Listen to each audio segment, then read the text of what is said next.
रात का समय था। बाहर हल्की हल्की बारिश हो रही थी। हवा खिड़की के पर्दों को धीरे धीरे हिला रही थी। पूरा घर सो चुका था, लेकिन राहुल की आंखों में नींद का नाम भी नहीं था।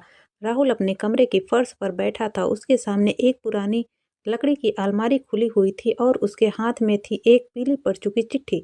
उस चिट्ठी पर बस 3 शब्द लिखे थे, मेरे बेटे राहुल के लिए।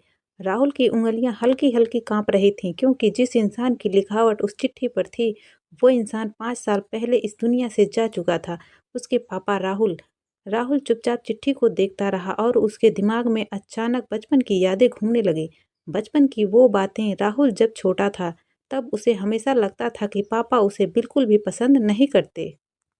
जब भी राहुल स्कूल से कोई गलती करके आता, पापा बस एक ही बात कहते, जिंदगी में अगर मजबूत बनना है तो रोना बंद करो। राहुल को ये बात हमेशा डांट जैसी लगती थी। दूसरी तरफ उसके दोस्त थे जो बताते थे कि उनके पापा उन्हें घुमाने ले जाते हैं, आइसक्रीम खिलाते हैं, गले लगाते हैं, लेकिन राहुल के पापा वो बस चुप रहते थे। एक दिन का वो छोटा सा हादसा। एक बार राहुल स्कूल से बहुत खुश होकर घर आया। उसने स्कूल की ड्राइंग प्रतियोगिता में पहला इनाम जीता था।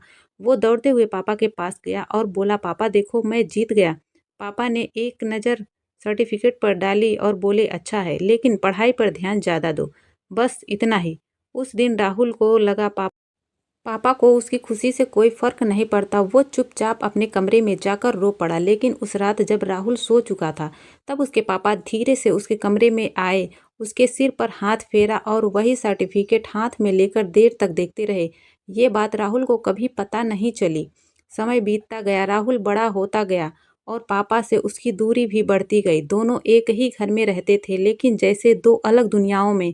माँ कई बार समझाती थी, बेटा तुम्हारे पापा ऐसे ही हैं, लेकिन वो तुमसे बहुत प्यार करते हैं, तो कभी जताते क्यों नहीं। माँ चुप हो जाती थी। और फिर वो दिन आया। एक शाम पापा ऑफिस से घर लौट रहे थे।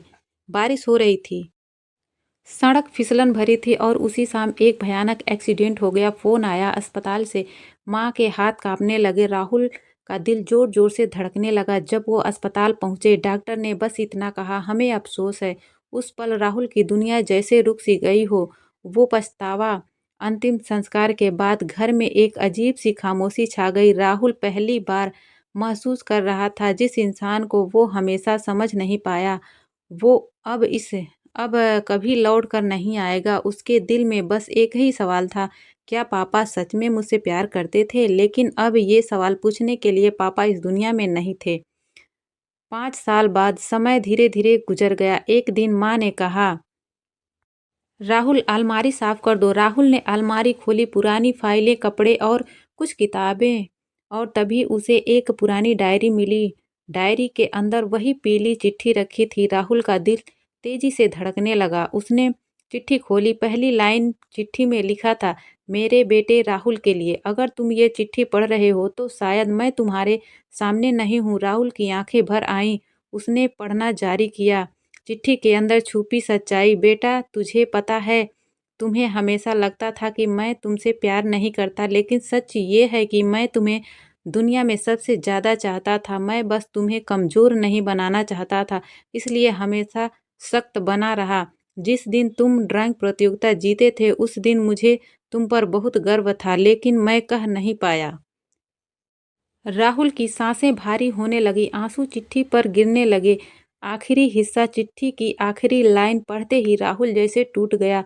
उसमें लिखा था, बेटा अगर कभी तुम्हें लगे कि तुम्हारा पापा तुम्हें प्यार नहीं करता था, तो बस आसमान की तरफ देख लेना, मैं वहीं से तुम्हें दुआ देता रहूँगा। और हाँ, अगर जिंदगी में कभी तुम्हारा बेटा हो तो उसे गले लगाना मत भूलना। राहुल अब खुद को रोक नहीं पाया। वो जोर जोर से रोने लगा। उसने आसमान की तरफ देखा और धीरे से कहा, पापा मुझे माफ़ कर दो, मैं आपको कभी समझ ही नहीं पाया। उस रात बारिश बहुत देर तक होती रही, लेकिन राहुल के दिल में पहली पहली बार पापा के प्यार की सच्चाई साफ दिखाई दे रही थी। कभी कभी सबसे गहरा प्यार वही होता है जो शब्दों में नहीं बल्कि खामोशियों में छुपा होता है।